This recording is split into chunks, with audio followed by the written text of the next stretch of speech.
WSP ada rancangan untuk mengeluarkan duit KWSP kami, kita kena mencecah umur 65 tahun. Kenapa ini berlaku? KWSP pernah buat bancian yang mengatakan bahawa ramai ahli akan menghabiskan duit KWSP dalam 5 tahun sahaja. Dan sejujurnya, untuk saya pun, saya pernah lihat dengan mata saya sendiri, pakcik-pakcik yang agak berumur, mereka nak jadi Grab driver lah. Dan antara sebabnya adalah tak cukup duit. Disebabkan mereka telah membelanjakan duit.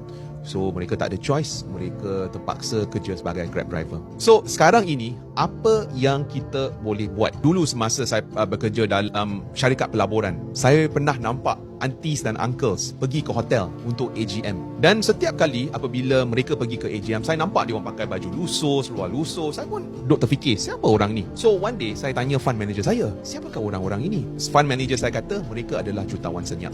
Di mana setiap kali lepas mereka dapat gaji, mereka akan melabur duit mereka dalam saham-saham. Dan selagi mereka boleh dapat dividen dari pelaburan masing-masing, ini membolehkan cash flow. So, kalau kamu nak belajar sedikit bagaimana untuk melabur dalam saham, saya telah tulis buku dan ianya di yellow bag kat bawah.